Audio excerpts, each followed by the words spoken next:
Hello students, welcome to our channel Edu Dream Classes. आज हम लेके आए हैं आपके लिए एक्सरसाइज 1.2 के कुछ एग्जांपल्स को सॉल्व करने से पहले हमने प्रीवियस वीडियो में देखा था कि वन वन फंक्शन और ऑन टू फंक्शन हम किन्हें कहते हैं। लेकिन जब हम क्वेश्चन को सॉल्व करते हैं तो हमारा अप्रोच क्वेश्चन को सॉल्व करने के लिए कुछ डिफरेंट तरीके का होता है। हम डायरेक्ट उसे वन वन और ऑन टू जैसे हमने सीखा है उस तरीके से अप्लाई नहीं कर सकते। तो आइए समझते हैं कि वन वन और ऑन टू फंक्शन को प्रूफ करने के लिए हमें क्या करना होगा। दोस्तों, हमने देखा है वन वन फंक्शन में हमारे पास दो सेट होते हैं, set A and set B. दोनों सेट एक फंक्शन f के थ्रू कनेक्टेड रहते हैं। सेट ए के अंदर कुछ एलिमेंट होते हैं x1, x2 and x3। Set B के अंदर कुछ एलिमेंट होंगे y1, y2 and y3। x1 y1 से रिलेटेड है, x2 y2 से रिलेटेड है, x3 y3 से रिलेटेड है। तो हम कहेंगे जब मैं फंक्शन में x1 की वैल्यू पुट करूंगा तो मुझे क्या मिलने वाला है बेटा, y1। अगर x2 पुट करेंगे तो y2, और अगर x3 पुट करेंगे तो y3। क्लियर? अब हमने यहाँ पे देखा कि हर एक एलिमेंट, देखिए y1, y2, y3 different element से कनेक्टेड है। सेट बी के डिफरेंट एलिमेंट सेट ए के डिफरेंट एलिमेंट से कनेक्टेड है। कोई भी एलिमेंट ऐसा नहीं है जो कि सेम एलिमेंट से कनेक्टेड हो। इसका मतलब ये फंक्शन कैसा है हमारा, वन वन। इतना हमने समझा था हमारे प्रीवियस वीडियो में। अब हमें देखना है कि हम इसे मैथमेटिकली कैसे प्रूफ करेंगे। कोई भी फंक्शन हमें दिया है तो उसे हम वन वन कैसे प्रूफ करेंगे। तो आइए समझते हैं। सबसे पहले दोस्तों, वन वन होने के लिए हमारे पास जो जरूरी कंडीशन है वो क्या है कि हर एक एलिमेंट सेट ए के सिंगल एलिमेंट से कनेक्टेड होना चाहिए। अब यहाँ पे हम एक और सेट लेकर के देखते हैं। Set A, set B, x1, x2, x3, y1, y2, y3। Set A, set B से फंक्शन f के थ्रू कनेक्टेड है। अब यहाँ पर हम देखते हैं x1 रिलेटेड है y1 से, x2 रिलेटेड है y1 से, और x3 रिलेटेड है y2 से। दोस्तों, अब आप यहां पर मुझे देख के बताइए कैसा है। मुझे उम्मीद है दोस्तों आप देख कर भी बता पा रहे होंगे कि ये फंक्शन मैनी वन फंक्शन है, क्योंकि यहाँ पे एक एलिमेंट दो एलिमेंट के साथ कनेक्टेड है। मतलब एक सॉल्यूशन दो एलिमेंट के थ्रू हमें मिल रहा है। अगर हम इसे मैथमेटिकली देखें तो कैसा होगा कि अगर मैंने फंक्शन में x1 पुट किया तो मुझे क्या मिल रहा है, y1। फंक्शन में अगर मैंने x2 पुट किया तो भी मुझे क्या मिल रहा है, y1। और फंक्शन में मैंने x3 पुट किया तो मुझे क्या मिल रहा है, y2। क्लियर? दोस्तों, ये फंक्शन कैसा है? यस, मैनी वन फंक्शन है। देखिए, ध्यान से देखिएगा और एकदम समझने की कोशिश कीजिएगा कि इस फंक्शन को मैनी वन बनाया किसने। इस फंक्शन को मैनी वन बनाया x1 और x2 ने, क्योंकि इन दो डिफरेंट वैल्यूज की एक सिंगल वैल्यू आ रही है। ठीक है? अब दोस्तों, प्रॉब्लम ये है कि ये फंक्शन मैनी वन है और हम चाहते हैं कि फंक्शन वन वन हो। तो वन वन प्रूफ करने के लिए थोड़ा सा हम लॉजिक लगाते हैं कि अगर किसी तरीके से ये वाली जो मैपिंग है उसे हम चेंज कर पाए, उसे हम चेंज कैसे कर सकते हैं। इस एलिमेंट को हम हटा दें, x2 को हटा दिया मैंने। अब देखिए फंक्शन कैसा बन गया, वन वन फंक्शन बन गया। क्लियर? लेकिन अगर हम मैथमेटिक्स में जा रहे हैं तो हम किसी सेट के एलिमेंट को हटा नहीं सकते और किसी सेट में एलिमेंट को इंक्लूड नहीं कर सकते। तो हमारा ये जो टेक्निक है वो तो फेल हो गई। चलिए, जब हम हटा नहीं सकते तो मैं इसे फिर से लिख देता हूं। ओके, अब दोस्तों मैं ये चाहता हूं कि ये फंक्शन 1 1 बन जाए किसी तरीके से, तो आप क्या अप्लाई कर सकते हो, सोचो। यस, हम सोच सकते हैं कि x1 के लिए y1 है, x2 के लिए y1 है। अब अगर मैं ये कहूं कि x1 और x2 दो डिफरेंट क्वांटिटीज हैं, वो अगर डिफरेंट ना रहे तो वो दोनों ही एक हो जाए। तो आपने मूवी देखी होगी, मूवी में क्या रहता है कि कई सारी मूवीज आती हैं, उसमें क्या रहता है कि जैसे आपने गोविंदा की मूवी देखी होगी, कूली नंबर 1 वगैरह, तो उसमें क्या रहता है कि पहले जाता है एक इंसान, जाता है वो कुछ और रहता है, उसका नाम राजू रहता है ना, और फिर उसके बाद वो राजू वापस आता है तो फिर राजेश चला जाता है। एक्चुअल में वो दिख तो दो रहे हैं हमारे सामने, वो दिख दो रहे, लेकिन एक्चुअल में मूवी के एंड में हमें क्या पता चलता है कि वो दोनों ही एक ही इंसान था, है ना। बस कुछ उसी तरीके से हम इसे भी टैकल कर सकते हैं। देखिए, हमें दिख रहा है x1 y1 से रिलेटेड है, ये दिख रहा है x2 y1 से रिलेटेड है। क्लियर? अब ऐसा हो जाए कि मूवी के एंड में हमें पता चले कि x1 और x2 जिन्हें हम दो अलग अलग नंबर समझ रहे थे, वो दोनों अलग अलग नहीं है, वो दोनों एक ही नंबर x है। तब कैसी मैपिंग बनेगी? देखिए, दो अलग अलग नंबर हम जिन्हें अलग अलग समझ रहे थे, वो दो अलग अलग नहीं, एक ही हैं। तो यहाँ पे x हो जाएगा और ये क्या हो जाएगा, x3 y1 y2 and y3। तो x रिलेटेड हो जाएगा y1 से, x3 रिलेटेड हो जाएगा y2 से। देखिए दोस्तों, कैसा हो गया, 1 1 हो गया, है ना। तो इसे 1 1 बनाने के लिए हमने किया क्या, इसे 1 1 बनाने के लिए हमने कहा, देखिए ध्यान समझिएगा कि हमारे पास दिया हुआ क्या था, f(x1) is equal to y1 था, f(x2) is equal to fx1 y1 और fx2 क्या मिला हमें, y1 मिला। तो हम यहां से देख सकते हैं कि fx1 fx2 के इक्वल था। क्लियर? देखिए ध्यान से, fx1 fx2 के इक्वल था। कब? जब x1 x2 अलग अलग थे। देखिए, x1 x2 दो डिफरेंट क्वांटिटीज थे और फिर fx1 fx2 के इक्वल था। तो ऐसी कंडीशन में देखिए, दो डिफरेंट क्वांटिटीज x1 और x2 के लिए हमें fx1 और fx2 सेम मिल रहे थे, तो ऐसे फंक्शन को हमने क्या कहा था, मैनी वन। तो ये कंडीशन किसकी हो गई बेटा, मैनी वन की। ठीक है। अब अगर हमें 1 1 चाहिए तो हमने क्या कर दिया कि fx1 fx2 के इक्वल हो सकता है, fx1 fx2 के इक्वल हो सकता है, मतलब दो डिफरेंट क्वांटिटीज के आंसर सेम हो सकते हैं। कब? जब वो दो डिफरेंट दिखने वाली क्वांटिटीज डिफरेंट ना हो, वो एक ही हो। क्लियर? मतलब x1 और x2 दो डिफरेंट क्वांटिटीज ना हो करके एक ही क्वांटिटी, मतलब दोनों की वैल्यू क्या हो, सेम। ऐसी कंडीशन में हम इन्हें क्या कहेंगे, फंक्शन हमारा क्या है, 1 1। उम्मीद है दोस्तों आपको समझ आया होगा, और अगर नहीं समझ आया तो 2 मिनट वीडियो पॉज करके एक बार फिर से रिवाइंड करिए, आपको बहुत अच्छे से समझ में आ जाएगा। क्लियर? तो दोस्तों उम्मीद है आपको यहां तक चीजें समझ में आ गई होंगी।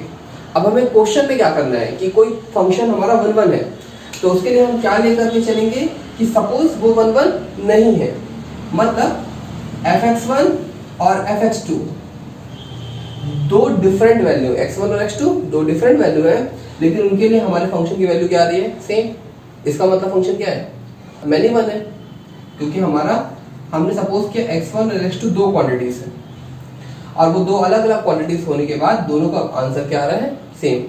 अब हम इसके थ्रू ये प्रूफ कर देंगे कि x1 इक्वल है x2 के।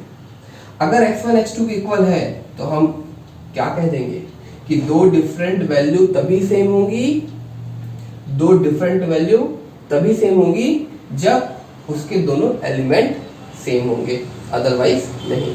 इसका मतलब हमारा फंक्शन क्या है, 1 1।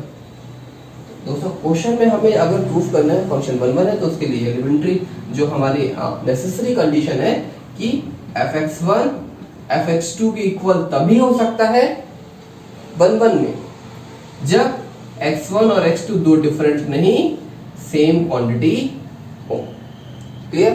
उम्मीद दोस्तों आपको ये फंक्शन और इसे सॉल्व करने का तरीका बहुत अच्छे से समझ में आएगा। आइए देखते हैं ऑनटो फंक्शन।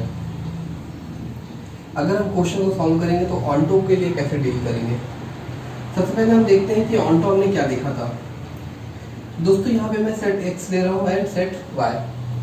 कैपिटल X से सेट x को और कैपिटल Y से सेकेंड सेट को मैं रिप्रेजेंट कर रहा हूँ। सेट x सेट y से फंक्शन f के थ्रू कनेक्टेड है। देखिए सेट x के एलिमेंट का नाम मैंने दिया x1, x2 and x3। Set y के एलिमेंट का नाम मैंने दिया y1 एंड y2। देखिए फंक्शन ऑनटो कब कहलाएगा?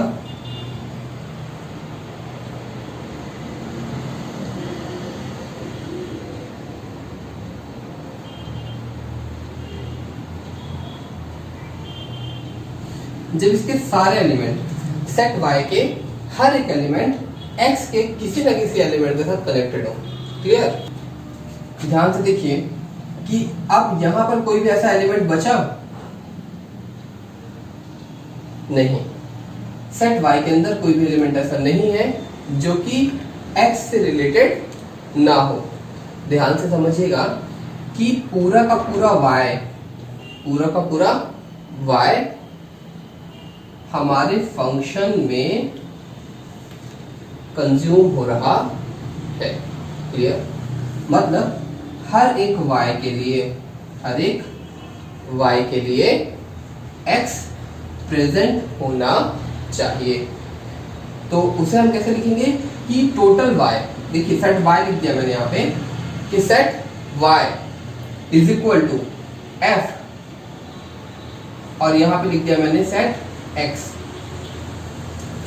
कि टोटल सेट y इक्वल होना चाहिए f ऑफ x के। मतलब क्या है कि x के कोई भी एलिमेंट पुट करें हम, x का कोई सी भी एलिमेंट हम पुट कर दें फंक्शन में तो हमें जो रिजल्ट मिल जाए वो y के सारे एलिमेंट मिल जाए। मतलब y का कोई भी एलिमेंट छूटना नहीं चाहिए। तो इसे हमने जनरल फॉर्म में रिप्रेजेंट किया है कि y is equal to fx होना चाहिए फॉर एवरी y। देखिए स्मॉल y है ना, स्मॉल y का मतलब this is the element of set y। ठीक है? For every y belongs to y, y मतलब सेट y। ठीक है? और y क्या है? एलिमेंट है। For every element y belongs to set y, there should be an element in x। देखिए हर एक y के लिए, ठीक है, there should be an element in x। मतलब कोई ना कोई एलिमेंट हो। हमको पता नहीं है कि एक एलिमेंट हो, दो एलिमेंट हो, कितने एलिमेंट हो, उससे हमको कोई मतलब नहीं है। हमको ये देखना है सिर्फ कि y के सारे एलिमेंट क्या हो जाए, किसी न किसी x से रिलेट कर जाए। क्लियर? तो जब हम क्वेश्चन को अटेम्प्ट करेंगे तो क्वेश्चन में हम ये ध्यान देंगे कि y is equal to fx होना चाहिए और x कहाँ बिलोंग करना चाहिए? हमारे गिवन सेट में, या फिर हम कहेंगे x कहाँ बिलोंग करना चाहिए? डोमेन। क्लियर? आइए दोस्तों सबसे पहला एग्जांपल लेते हैं। एग्जांपल का नाम है एग्जांपल नंबर 7। एग्जांपल नंबर 7 हमें डिफाइन किया गया है सेट ए पर। सेट ए क्या है? Class 10th student. Class 10th में 50 स्टूडेंट्स हैं। क्लियर? और फंक्शन क्या डिफाइन किया गया? f such that a tends to n। यहां पर जो n है वो नेचुरल नंबर है।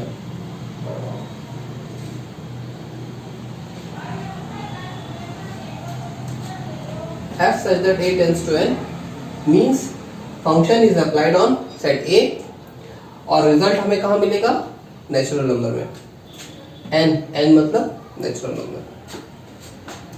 हमें प्रूफ करना है ये जो फंक्शन है f ये 1 1 है और ऑन्टो नहीं है। 1 1 है बट ऑन्टो नहीं।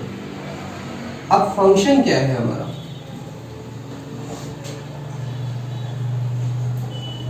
Role number of 10th students. जो हमें फंक्शन दिया गया है वो क्या है? f is equal to roll number of 10th student. ध्यान से देखिए दोस्तों, ये आप बिना सॉल्व किए ही बता सकते हैं। क्यों? देखिए कि नेचुरल नंबर तो हमारा इनफाइनाइट होता है, 1 2 अप टू इनफाइनाइट। ए में हमारे कितने एलिमेंट हैं? 50, 1 2 3 अप टू 50। ठीक है। और एफ क्या कहता है? Roll number. एफ क्या कहता है? Roll number. तो ऑब्वियस सी बात, आप कोई सा भी रोल नंबर दीजिए। सपोज आप कुछ भी दे सकते हैं। मैंने इस 1 को 001 रोल नंबर दिया, क्लियर? 2 को 002, 3 को 003, क्लियर है? तो अब आप बताइए कि 50 स्टूडेंट के कितने रोल नंबर होंगे? ऑब्वियस सी बात है, कितने रोल नंबर बने? 50 रोल नंबर बने। क्लियर है? अब आप मुझे सोचकर बताइए, क्या आपके क्लास में किसी भी 2 स्टूडेंट का रोल नंबर सेम होता है? नहीं, रोल नंबर यूनिक होता है। मतलब एक स्टूडेंट के लिए एक रोल नंबर, हर एक स्टूडेंट के लिए एक रोल नंबर। इसका क्या मतलब हुआ कि किसी भी एक रोल नंबर के लिए 2 स्टूडेंट नहीं होंगे। इसका मतलब फंक्शन कैसा है? 1 1, because for every student there is a unique roll number. Clear?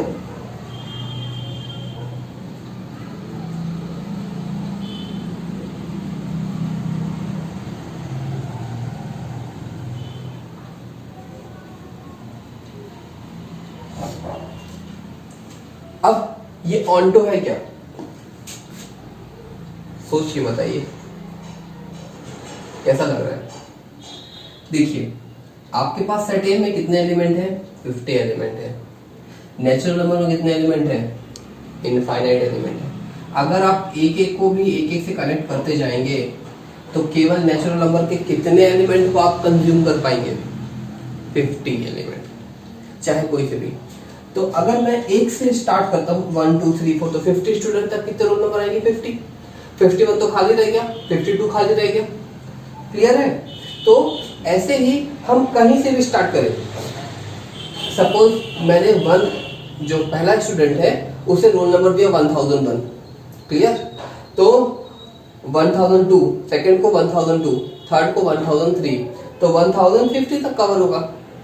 बाकी सब तो खाली रह जाएंगे ना। मतलब 999 खाली रह जाएगा, 990 खाली रह जाएगा। इसका मतलब आप कोई से भी 50 एलिमेंट चूज करो, पूरे के पूरे नेचुरल नंबर आपके कंज्यूम नहीं होने वाले। इसका मतलब ये क्या है? This is not onto. Clear? उम्मीद है दोस्तों आपको ये क्वेश्चन, ये जो एग्जांपल है वो समझ में आया होगा और आप इसके स्टेटमेंट को आप अपने एनसीईआरटी बुक से देखकर लिख सकते हैं। क्लियर? आइए बढ़ते हैं हमारे नेक्स्ट क्वेश्चन की। आइए हम एग्जांपल 8 देखते हैं। Function is defined on natural number tends to natural number f such that n tends to n, और fx क्या दिया हुआ है हमारा? 2x। दोस्तों यही है हमारा function fx is equal to 2x। अब ध्यान से सुनिए, ये हमारा क्या है? डोमेन है, और ये क्या है? कोडोमेन है।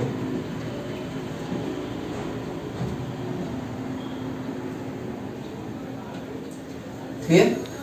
और ये x कहां से चूज किया जाता है? डोमेन से। ठीक है? तो x क्या हो सकते हैं हमारे? Natural number. Natural number means 1 2 3 up to infinite, जहां तक आप काउंट कर सकते हैं। और मुझे रिजल्ट क्या क्या मिलेगा, ठीक है। देखिए अगर मैं कहूं कि एफ एक्स की जगह मैंने 1 पुट किया तो 2 इंटू 1 मीन्स 2। अगर मैंने 2 पुट किया तो 2 इंटू 2 4। अगर मैंने 3 पुट किया, क्लियर, एंड सो ऑन, हमको रिजल्ट मिलता जाएगा। दोस्तों अगर मैपिंग की बात करूं तो मैपिंग हम समझते हैं 1 2 3 4 एंड सो ऑन इनफाइनाइट तक। देखिए नेचुरल नंबर है 1 2 3 4 5 एंड सो ऑन 6। देखिए ये भी नेचुरल नंबर है, ये दोनों f x is equal to 2x से कनेक्टेड है। मैंने 1 पुट किया तो आंसर क्या मिला 2, 2 पुट किया तो 4, 3 पुट किया तो 6 एंड सो ऑन मिलता जाएगा, ठीक है। अब आप मुझे बताइए क्या ये 1 1 है? यस। क्यों 1 1 है? क्योंकि हर एक यूनिक एलिमेंट का 2 टाइम्स डिफरेंट होगा, क्लियर। तो ये 1 1 है। और क्या ये ऑन टू है? नहीं। देखिए ना 1 नहीं आ रहा, 3 नहीं आ रहा, 5 नहीं आ रहा, है ना, तो ये ऑन टू नहीं है। देखिए दोस्तों कुछ फंक्शन ऐसे होते हैं जिन्हें हम ग्राफिकली रिप्रेजेंट करके बना सकते हैं, बट सारे फंक्शन ग्राफिकली रिप्रेजेंटेशन के थ्रू शो नहीं किए जा सकते और हम क्लियरली नहीं बता सकते। उसके लिए हमें उन मेथड्स को पढ़ना होगा जो अभी हमने वीडियो के स्टार्टिंग में देखी है। आइए उसके थ्रू हम समझने की कोशिश करते हैं इसे। सपोज फॉर 1 1 के लिए ध्यान से देखिएगा। fx is equal to 2x हमें गिवन है फंक्शन। मैंने ये सपोज किया कि ये फंक्शन 1 1 नहीं है। अगर 1 1 नहीं है तो x1 और x2 दो डिफरेंट वैल्यूज होंगी। x1 के लिए क्या मिलने वाला है मुझे? fx1, x की जगह मैंने x1 पुट कर दिया। x2 के लिए मुझे क्या मिलने वाला है? 2 टाइम्स ऑफ x2। और मैंने बोला ये 1 1 नहीं है, ठीक है। मुझे प्रूफ क्या करना? 1 1 है। मैंने बोला ये 1 1 नहीं है तो क्या होगा कि दो डिफरेंट वैल्यूज है x1 और x2, लेकिन उनके जो आंसर होंगे वो क्या होंगे? सेम होंगे, ठीक है। दो डिफरेंट वैल्यूज के लिए अगर उनके आंसर सेम है तो ये फंक्शन 1 1 नहीं होता, क्लियर। तो fx1 क्या है? 2x1 है और fx2 क्या है? 2x2, ठीक है। अब हम अगर ये प्रूफ कर दे कि x1 और x2 दो डिफरेंट नहीं एक ही वैल्यू, तो हम कह देंगे ये फंक्शन क्या है? 1 1। तो देखिए हम यहां से स्टार्ट करते हैं अपना काम कि fx1 fx2 के इक्वल है जब x1 और x2 दो डिफरेंट वैल्यूज हैं। हमने ऐसा माना है, तो 2x1 2x2 के इक्वल हो सकता है। अगर ये 2 इंटू में उधर जाएगा तो डिवाइड हो जाएगा, तो यहाँ पे क्या हो जाएगा? x1 is equal to 2x2 divide by 2। देखिए यहां से हमें क्या रिजल्ट मिला? x1 is equal to x2। तो इससे हम क्या कह सकते हैं कि fx1 fx2 के इक्वल तभी होगा जब x1 x2 के इक्वल होगा। मतलब दो वैल्यूज सेम तभी होंगी जब वो दो डिफरेंट वैल्यू डिफरेंट ना हो, एक ही हो। इससे हमें समझ में आता है दोस्तों कि केवल ये दो डिफरेंट नहीं है, एक ही वैल्यू है, और ये भी दो डिफरेंट नहीं है, एक ही वैल्यू, मतलब एक वैल्यू के लिए एक ही वैल्यू आ रही है। इसका मतलब हमारा फंक्शन क्या है? 1 1। और दोस्तों जब हमने वीडियो को स्टार्ट किया था तभी हमने इसको समझा था कि अगर हमें 1 1 प्रूफ करना है तो fx1 fx2 को इक्वल हम लेकर के चलेंगे और प्रूफ क्या कर देंगे कि x1 x2 के इक्वल है। अगर x1 x2 के इक्वल आ जाता है तो हम शो कर देंगे कि ये 1 1 है, और अगर नहीं आता तो ये फंक्शन 1 1 नहीं है, क्लियर। देखिए दोस्तों हमने 1 1 तो प्रूफ कर दिया। अब हम ऑन टू की ओर चलते हैं। ऑन टू के लिए मैंने क्या बताया था, y is equal to fx होना चाहिए। क्लियर? अब आप मुझे बताइए कि y का एक एलिमेंट 1 मैं ले लेता हूं। क्लियर? तो 1 के लिए क्या कोई x प्रेजेंट है? बताइए।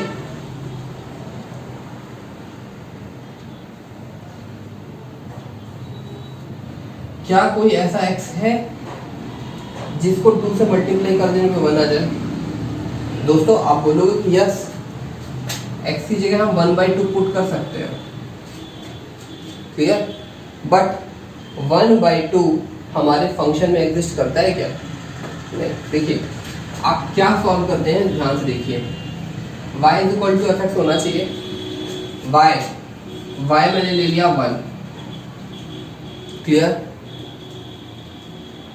Is equal to 2x। ठीक है, हम देखते हैं कि 1 के लिए क्या कोई x ऐसा प्रेजेंट है। देखिए 1 होना चाहिए कब? जब 2x हो। fx क्या है? 2x है। ठीक है, तो y इज इक्वल टू, मैंने fx ले लिया, 1 इज इक्वल टू 2x, मतलब मुझे 1 चाहिए। ठीक है, तो मैं देखता हूँ कि क्या कोई ऐसा एलिमेंट हो सकता है क्या। तो x 1 2x के इक्वल होगा कब? जब x क्या हो जाए? 1/2 हो जाए। ठीक है, और देखिए x 1/2 होगा तो 2x 1 हो जाएगा। बट क्या ये x हमारी गिवन सेट में बिलोंग कर रहा है? 1/2 does not belongs in our domain। मतलब हमारे डोमेन में देखिए 2x 1 हो, इसके लिए x का क्या होना जरूरी है? 1/2 होना जरूरी है। बट 1/2 हमारे डोमेन में तो है ही नहीं। इसका मतलब डोमेन का कोई भी एलिमेंट इस 1 से रिलेट नहीं हो सकता, क्योंकि 1 से रिलेट होने के लिए इस फंक्शन के थ्रू x को क्या होना पड़ेगा? 1/2, और 1/2 हमारे फंक्शन में है नहीं। इसका मतलब क्या? हमारा 1 जो है वो किसी भी नेचुरल नंबर से रिलेट नहीं हो रहा। इसका मतलब कि देखिए सपोज दैट कि सारे नंबर नीचे के जितने भी हैं वो सब किसी न किसी से रिलेट हो जाते हैं, बट एक एलिमेंट तो ऐसा मिल रहा है जो कि रिलेट नहीं हो रहा। तो हमें सिर्फ ये प्रूफ करने के लिए कि ऑन टू नहीं है, केवल एक ही एलिमेंट चाहिए, बाकी एलिमेंट के लिए हम चेक नहीं करेंगे। हमने दिखा दिया कि एक एलिमेंट बच रहा है, इसका मतलब ये ऑन टू नहीं। उम्मीद दोस्तों आपको समझ आया होगा। नहीं आया तो आप एक बार जरूर प्रैक्टिस करिए। ये जो फंक्शन है, रिलेशन है, थोड़ा सा डिफिकल्ट टॉपिक होते हैं। इन्हें समझने के लिए थोड़ा सा प्रैक्टिस और थोड़ा सा इमेजिनेशन चाहिए होता है। तो उम्मीद दोस्तों आप प्रैक्टिस कर रहे होंगे और थोड़ा सा इमेजिनेशन भी आप लगा रहे होंगे इस क्वेश्चन को सॉल्व करने के लिए। और 2-4 क्वेश्चन करने के बाद ये क्वेश्चन प्रैक्टिस में आ जाते हैं। फिर आप ऑटोमेटिकली लॉजिक लगा करके इन्हें 1-1 ऑन टू और जो भी डिमांड होती है वो प्रूव कर देते हैं। आइए बढ़ते हैं नेक्स्ट क्वेश्चन की ओर। आइए देखते हैं एग्जांपल नंबर 9। एग्जांपल नंबर 9 में डिफाइन है f such that r tends to r। देखिए r दोस्तों क्या है? ये रियल नंबर है। ठीक है, और आपको रियल नंबर के बारे में तो पता ही होगा, और अगर आपको नहीं पता है तो हमारे YouTube चैनल में रियल नंबर की एक वीडियो है, आप उसमें जाकर के रियल नंबर को समझ सकते हैं। ठीक है, f such that r tends to r, real number, r means real number है, fx is equal to 2x है, ये 1-1 भी है और ऑन टू भी है। ये हमें प्रूफ करना है। दोस्तों आप कंफ्यूज मत होइए। इससे पहले वाले क्वेश्चन में देखा कि 1-1 था, ऑन टू नहीं था। यहाँ पे देख रहे हैं 1-1 भी है, ऑन टू भी है। फंक्शन तो सेम है, फंक्शन सेम है, बट यहाँ पे डोमेन एंड कोडोमेन चेंज है। इससे बहुत फर्क पड़ता है फंक्शन में। क्लियर? तो फंक्शन जरूर सेम है, बट डोमेन और कोडोमेन चेंज हो गए तो उससे हमारे रिजल्ट भी चेंज होंगे। क्लियर? तो आइए चेक करते हैं कि ये 1-1 है या 1-1 है और ऑन टू है, शो करते हैं। देखिए अब हम बात कर रहे हैं रियल नंबर की। तो रियल नंबर के अंदर हमारे नेचुरल नंबर भी आ जाते हैं, होल नंबर भी आ जाते हैं, इंटीजर्स भी आ जाते हैं, ठीक है, रेशनल नंबर्स भी आ जाते हैं और इरेशनल नंबर भी आ जाते हैं। मतलब आपके जितने भी नंबर आप जानते हैं अभी तक वो सारे नंबर रियल नंबर है। क्लियर? तो सपोज 1 1 के लिए, suppose x1 and x2 are two different element belongs in our domain. देखिए डोमेन लेना है आपको, क्योंकि x1 x2 जो भी आप चूज करेंगे वो कहां से होते हैं? डोमेन से। Clear? x1 and x2 belongs to our real number. अब सपोज टू डिफरेंट एलिमेंट है, 1 1 होने के लिए क्या चाहिए कि सपोज fx1 fx2 के इक्वल है, दो डिफरेंट एलिमेंट है उनका रिजल्ट भी इक्वल है। इसका क्या मतलब है? डिफरेंट एलिमेंट का रिजल्ट इक्वल होता है तो वो 1 1 नहीं मैनी 1 होता है। अब अगर हम किसी तरीके से ये प्रूव करते हैं कि x1 x2 दो डिफरेंट एलिमेंट नहीं है, x1 x2 इक्वल है, ठीक है, तो हम ये बता देंगे कि ये फंक्शन क्या है? 1 1। fx1 fx2 के इक्वल है x1। देखिए fx1 क्या निकलने वाला है यहाँ से? 2x1। fx2 क्या मिलेगा हमें? 2x2। ठीक है, अब इसे इक्वल करते हैं। 2x1 is equal to 2x2। देखिए 2 2 कैंसिल हो गया, x1 is equal to x2। इससे क्या कंक्लूजन निकलता है? ध्यान समझिएगा कि fx1 fx2 के इक्वल हो सकता है केवल तभी जब x1 और x2 दो डिफरेंट नहीं एक ही वैल्यू हो। मतलब एक वैल्यू के लिए एक ही आंसर आएगा, ठीक है। दो डिफरेंट वैल्यू अगर होंगी तो उनके लिए आंसर सेम नहीं होगा। इससे क्या पता चलता है कि x1 x2 डिफरेंट नहीं है। x1 x2 जो हमने सपोज किया था कि डिफरेंट है, ये गलत सपोज किया था। क्लियर? इससे हमें पता चलता है कि हमारा फंक्शन क्या है? 1 1। ठीक है, उम्मीद दोस्तों आपको ये चीजें समझ में आ रही है धीरे धीरे। आइए चेक करते हैं ऑन्टो के लिए। अब ऑन्टो पे हम वो कंडीशन अप्लाई करने वाले हैं जो हमने वीडियो के स्टार्टिंग में पढ़ी थी कि फंक्शन ऑन्टो कब होगा। ऑन्टो होने के लिए मैंने बताया था दोस्तों कि सारे y मीन्स कोडोमेन है ना। कोडोमेन के हर एक एलिमेंट क्या हो जाने चाहिए? कंज्यूम हो जाने चाहिए किसी न किसी x के थ्रू। क्लियर? तो y is equal to fx हम लेकर के चलेंगे। हमारा फंक्शन क्या है? 2x। ठीक है, और इस रियल नंबर के एलिमेंट को मैं सपोज करता हूं ये y। क्लियर? तो देखिए हर एक y के लिए हमें कैसा x चाहिए होगा? हमें ऐसा x चाहिए होगा, y/2 होना चाहिए। अब देखिए दोस्तों यहाँ पे इसकी मीनिंग समझना है हमें कि अगर हमें y चाहिए फंक्शन से तो क्या होना चाहिए? 2 टाइम्स ऑफ x होना चाहिए। 2 टाइम्स ऑफ x y की इक्वल होगा, इसका मतलब x खुद क्या होना चाहिए? y का हाफ होना चाहिए। इससे हमें क्या समझ में आता है? अगर आपको 10 चाहिए आंसर तो x आपको क्या पुट करना पड़ेगा? 10/2 5। क्लियर? अगर आपको 20 आंसर चाहिए, y के लिए क्या चाहिए? 20 चाहिए, तो आपको x क्या पुट करना पड़ेगा? 20/2 मींस 10। देखिए तो 5 है हमारे रियल नंबर में, यस। 10 है हमारे रियल नंबर, यस। ओके, अब देखिए y/2 समझिए, y क्या था हमारा?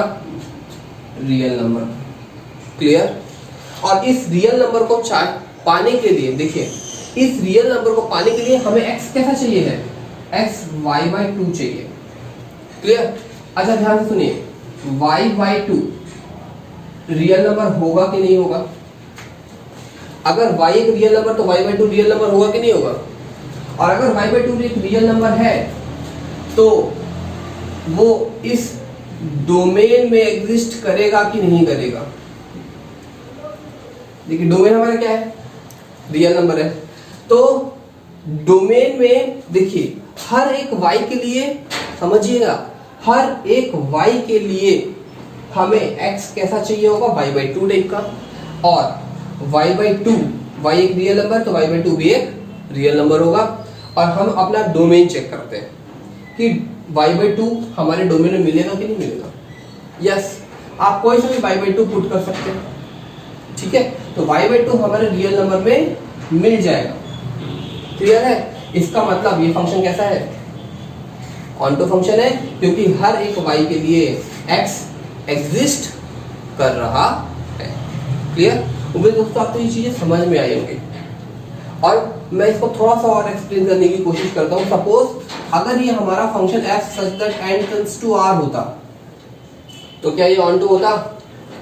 देखिए, मुझे y चाहिए होता 2x टाइप का, तो x क्या चाहिए होता मुझे? y/2 टाइप का। और मुझे ये बताइए, क्या ये x y/2 इसमें मिलता आपको? नहीं, क्योंकि y/2 क्या है? नेचुरल नंबर नहीं है। क्लियर? समझ में आया?